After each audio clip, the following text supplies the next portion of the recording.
초벌구이 지금. 갈비는 삼겹살의 유행 이전에 이미 큰 인기를 끌었던 한국인의 중요한 먹거리 중 하나죠. 사실 싸고 푸짐하고 맛있는 돼지갈비만큼 서민들에게 인기 있는 음식이 또 있을까요? 그래서인지 먹거리가 풍성해진 요즘도 갈비는 가족형 먹거리로 꾸준한 인기를 누리고 있는데요. 행복한 가족 외식의 중심, 남녀노소 모두가 좋아하는 대중적인 먹거리. 오늘은 외식의 영원한 스테디셀러, 갈비입니다. 대전의 한 제조공장, 이곳에서 특별한 맛과 향으로 특허까지 받은 돼지갈비가 만들어지고 있다고 합니다. 음식업계 최초로 벤처기업까지 선정되었다고 하니 그 비결이 더욱 궁금해지는데요. 이 대나무잎 같은 경우에는 미생물을 방지하는, 미생물 활동을 억제시키는 역할을 하거든요. 예전에 이제 어르신들께서 동치미 담글 때 분동내 나지 말라고 이 대나무잎 같은 걸 이제 올리시잖아요. 그게 이제 미생물 활동을 억제시키는 역할을 하는 거거든요.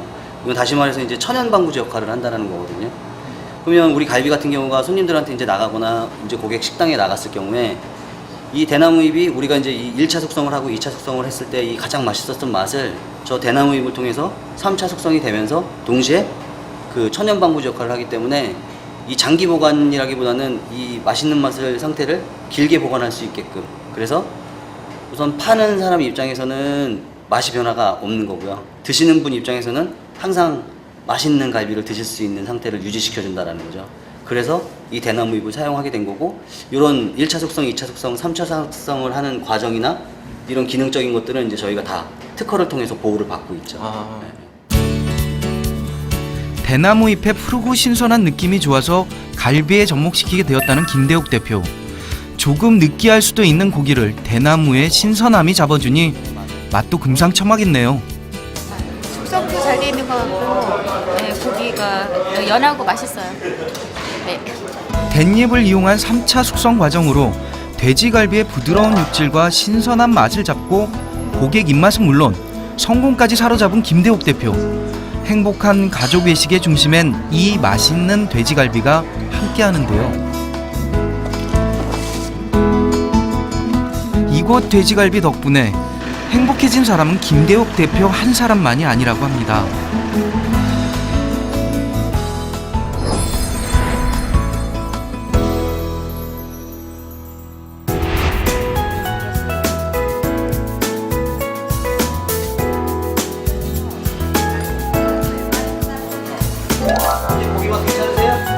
오늘은 얼마 전 오픈한 이곳 가맹점에서 처음으로 지역사회 나눔 행사가 있는 날입니다. 모든 매장은 한 달에 한 번 꼭 지역사회 나눔 운동에 동참한다고 하는데요. 오랜 시간 지역사회를 묵묵히 지켜오신 어르신들.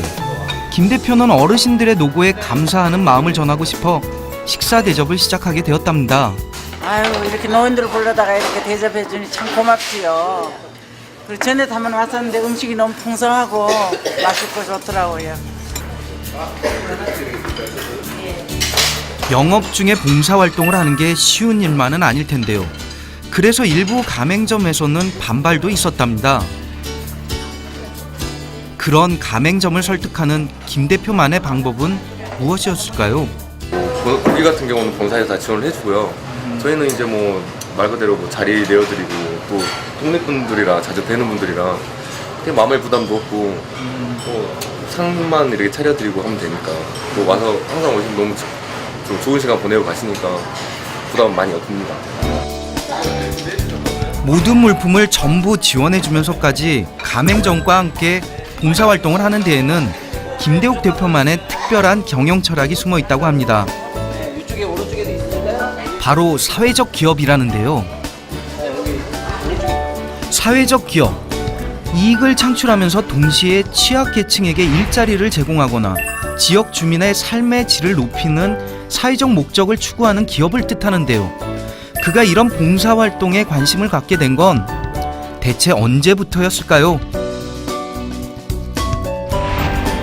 어린 시절 시골에서 자란 김대욱 대표는 자연스럽게 먹을 것이 생기면 이웃과 함께 나누는 문화에 익숙해졌다고 합니다. 농사를 지시는 분이시거든요. 지금 아버님은 안 계시는데 농사를 지시면서도 이웃끼리는 항상 뭐 우리 동네에서 조그만 거 음식을 하나를 만들면 이거를 나눠서 먹었어요, 다. 동네 문화가 그랬어요. 오늘 다 그렇잖아요, 시골이. 내가 요만큼을 만들면, 맛있는 걸 만들면 그거를 갖다 주고, 그럼 이 집에서는 빈 그릇 안 주고 항상 담아서 뭔가를 주고, 이런 것들이 계속 있었거든요. 그래서 내가 뭔가 잘못을 하면 그런 생각을 항상 했었어요. 좋은 일, 처음에는 뭐 내가 좋은 일을 해야 되겠다라는 거 이런 게 아니라 그런 거를 우선 보면서 자랐고. 학생 때부터는 잘못한 일이 있으면 반성하는 의미로 혼자 사는 어르신들에게 도시락을 배달하곤 했답니다. 영세민 아파트에 보면 이제 독거노인들한테 이제 식사 배달하는 게 있어요. 그런 것들을 그냥 내가 뭔가 인생 살면서 뭐가 안 풀리거나 잘못하는 일이 있으면 그런 봉사활동을 가가지고 해요, 이렇게. 그렇게 오랜 시간 동안 꾸준히 해온 봉사활동이 오늘날 CEO로서 그를 성공으로 이끈 큰 밑거름이 되었다고 합니다. 어려운 환경 속에서도 그가 꾸준히 나눔을 실천할 수 있었던 건 바로 자신을 위한 일이라고 믿었기 때문이랍니다. 가장 바탕에 있어서 저희들이, 그러니까 제가 잘 되기 위해서는 많은 봉사가 있어야 된다고 생각하거든요. 그래서 뭐 어르신들을 위해 했다기보다는 저 스스로를 위해서 하는 일 중에 하나라고 보여지고요. 그리고 뭐 이런 일을 하고 나서 뭐 왼손이 하는 일은 오른손이 모르게 하라 뭐 이렇게 말씀들 많이 하시는데, 저는 좀 생각이 틀린 게, 저희같이 이렇게 아주 작은 봉사지만 이런 봉사를 해서 장사가 잘 되고 성공을 했다는 어떤 사례가 돼서 저와 같은 생각을 갖는 사람들이 많이 생기면 그건 역시도 또 하나의 어떤 좋은 계기가 된다라고 생각을 해서 이런 것들을 뭐 좋은 일을 하면 그만큼 또 많이 알리고 홍보를 하죠. 먹을 거지는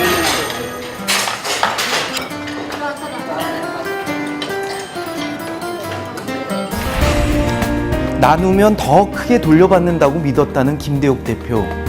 늘 미소 짓는 그의 모습이 함께 있는 사람도 덩달아 미소 짓게 하는데요. 하지만 모든 것이 잘 될 거란 그의 믿음과 달리 시작은 어렵기만 했다고 합니다. 결혼 전까지 그는 번듯한 은행원이었습니다. 그런 그가 회사 생활에 염증을 느끼고 고모부가 운영하는 갈비집에서 일하게 되었다는데요. 경험이 없었던 탓에 허드렛 일만 돕던 그에게 첫 번째 위기가 찾아왔습니다. 주방에서는 거의 10년이나 15년 정도 주방 경력을 가지고 계시는 분들이 자기 생각만 얘기하시고, 그리고 누군가가 주방 안에 들어가서 뭔가를 하려고 하면 못 들어오게 하는 거예요, 주방을. 내 영역이니까. 근데 이거는 어떤 회사에서는 체계가 있는 건데 너무 시스템이 전혀 돼 있지가 않는 거죠. 그리고 홀은 또 홀대로 맨날 시행착오를, 오늘 한 시행착오를 가지고 홀하고 주방하고 내일도 싸우고 모레도 싸우고 그 다음날도 싸우는 거예요.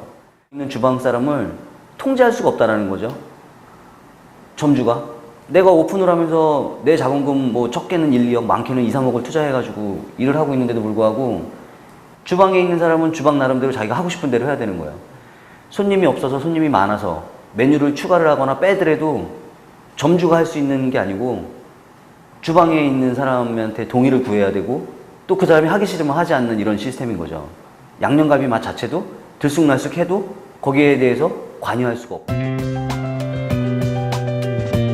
자신에게 제대로 일을 가르쳐줄 주방장을 구하려다 보니 맛이 변하고 손님이 끊기고 매출이 떨어지는 난관에 연이어 부딪히게 되었습니다.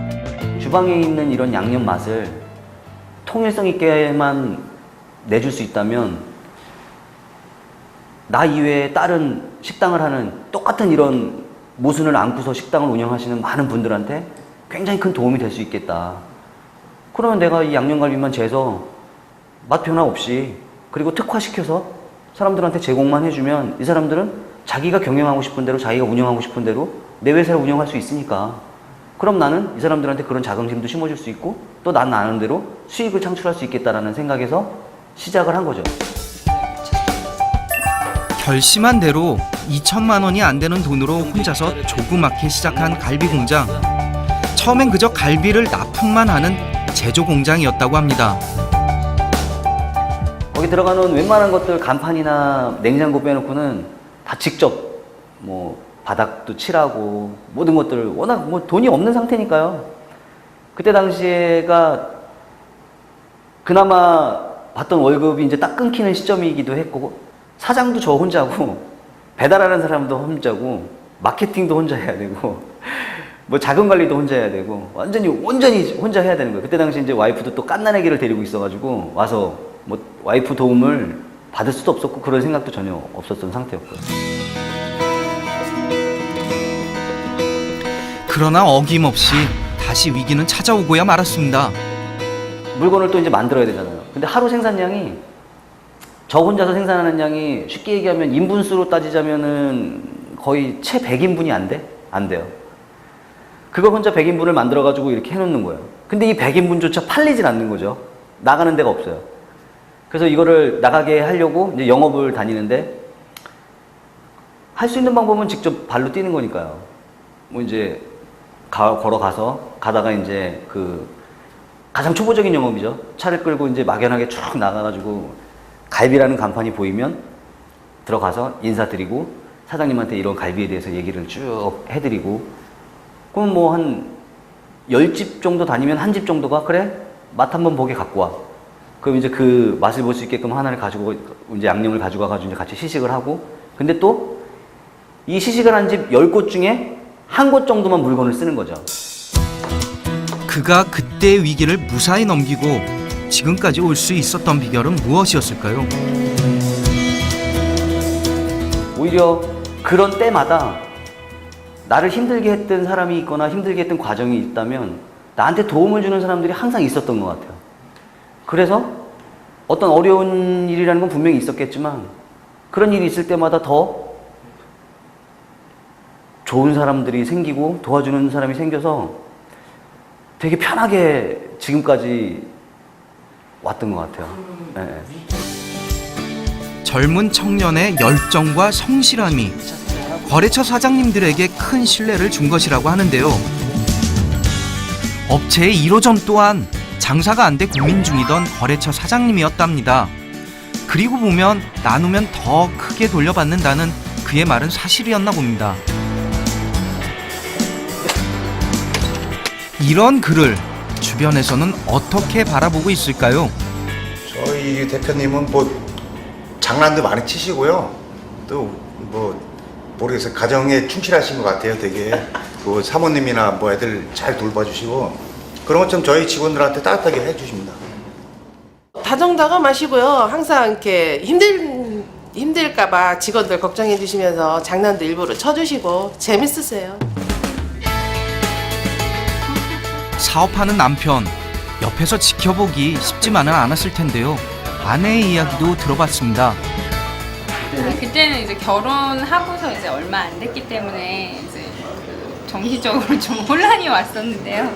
그래도 이제 남편을 좀 믿고 네, 믿어보자 해서 뭐 큰 어려움은 없었던 것 같아요. 이제 경제적인 거는 이제 뭐 여기저기서 좀 여기에 이제 시부모님도 계시고 해서 좀 도와주시고 해서 뭐 큰 어려움은 없었던 것 같아요. 오히려 미안한 마음이 네, 오히려 더 이제 못 챙겨줘서 좀 미안한 마음. 그래서 낳기로 한 날짜는 이제 며칠이라고 해서 내가 그때 맞춰가지고 올라가면 되겠다라는 생각을 딱 하고 있었는데 갑자기 배가 아프다는 거예요. 그래서 그래? 알았어. 그럼 나 전주 들렸다가 바로 올라갈게. 그래서 전주 들려서 거래처 사장님한테 물건 내려주고 사장님 제가 오늘은 좀 빨리 올라가야 되겠다고 얘기한 다음에 이제 쭉 올라가고 있는데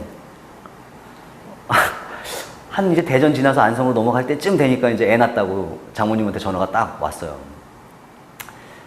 근데 그때는 솔직히 좀 다른 것도 아니고 이제 우리 식구가 이제 한 명이 더 생기는 건데 또 이제 출산에 대한 두려움도 굉장히 뭐 첫째를 낳고 이제 둘째였긴 했지만 그래도 뭐 남편이 있을 때랑 없을 때랑 뭐 그 틀리다는 얘기를 많이 하는데 그때 옆에 있지 못하고 차 안에서 이렇게 쭉 가면서 굉장히 좀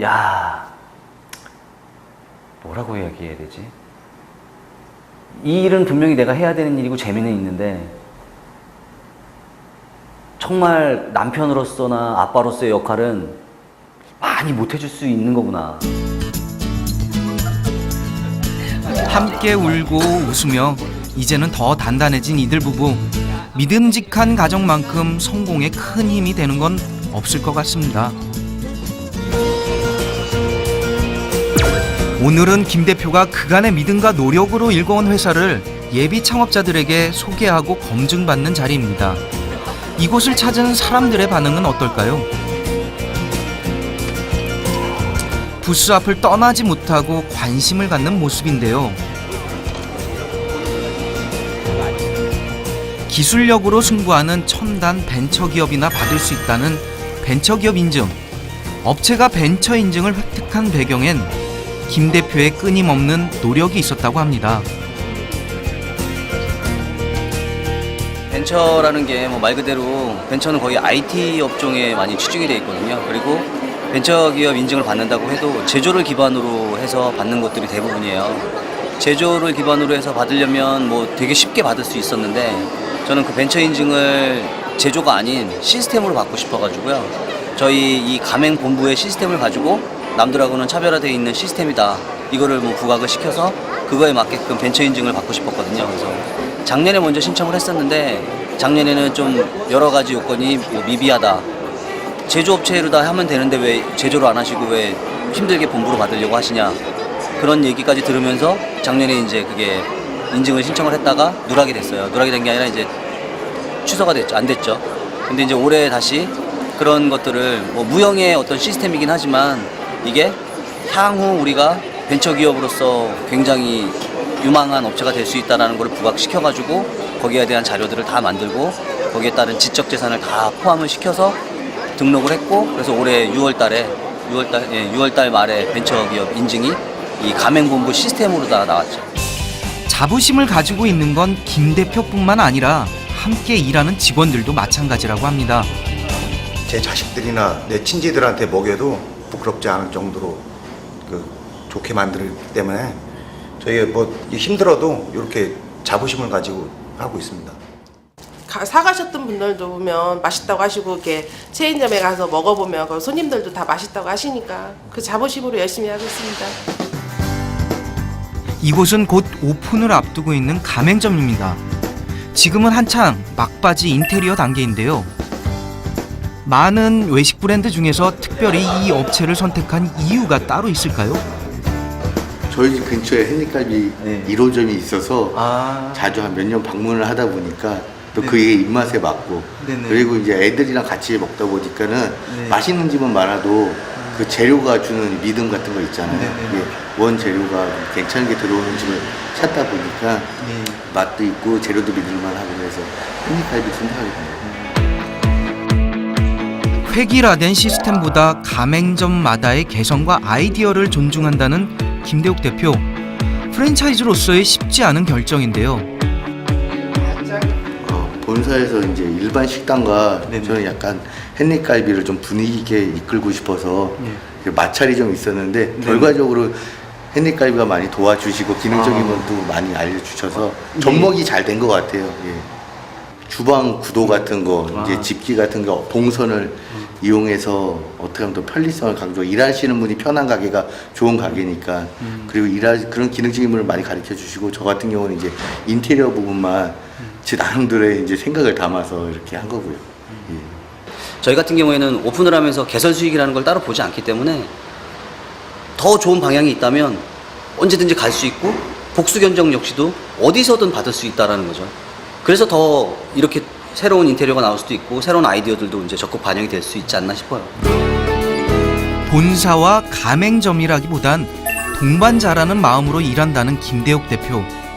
저도 창업 설명을 듣다 보니까 대표님이랑 저랑 나이가 똑같더라고요. 그래서 더 신뢰가 가는 거예요. 젊은 사람이 하기에는 더 마음이 편한, 오히려 저 나이 드신 분보다는 젊은 사람 믿고 따라가는 게 세대가 똑같으니까 공감대도 많이 형성이 되고 그래서 오히려 이렇게 이 점포 같은 경우도 마찬가지지만 14호점 하면서 하나의 점포가 생길 때마다 배우는 게 더 많아요.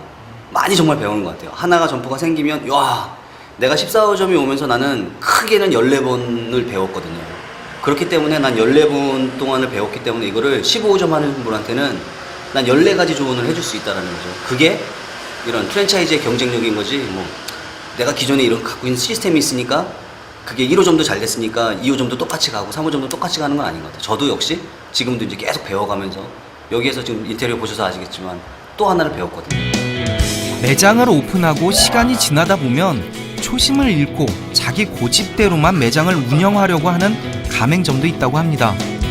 본사의 조언도 듣지 않고 길을 막아서 김 대표의 큰 고민거리 중에 하나라는데요. 그렇게 장사가 안 되는 집을 가보면 첫 번째는 그 안에서 점주님께서 장사 안 되는 이유를 자꾸 바깥에서 외부적인 요인을 찾으세요. 그래서 그가 고민 끝에 생각해낸 방법이 있답니다.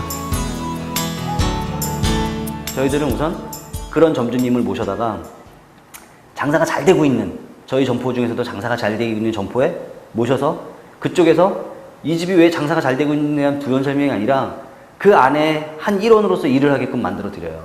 내가 좀 더 바뀌어야 되겠다라는 그 한 가지를 얻어서 오시거든요. 근데 사람이 그 한 가지를 딱 받아서 점주님께서 오시면 저희 쪽에서 얘기하고 이런 것들이 굉장히 받아들이기를 되게 쉽게 받아들이세요. 아, 내가 먼저 바뀌면 분명히 내 가게도 바뀔 수 있다는 생각을 딱 하시게 되거든요. 손님들은 이렇게 어떤 이벤트가 있어서 좋아하시고 저희 어떤 물수건을 사용하지 않는다라고 이렇게 너무 강한 문구를 써놨는데 대표로서 그가 가맹점주들에게 꼭 해주고 싶은 말이 있다고 합니다.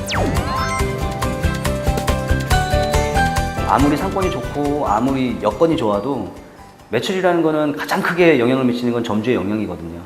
근데 그렇게 떨어지는 곳들은 분명히 생길 수 있거든요. 하지만 이런 떨어지는 곳들을 인정을 하고 여기를 어떻게 다시 매출 상승을 해줄 수 있느냐가 중요한데. 네, 이제 31살이신데요. 네, 굉장히 그렇다면 창업의 선배로서 성공한 CEO로서 김대욱 대표가 예비 창업자들에게 전하고 싶은 말은 무엇일까요?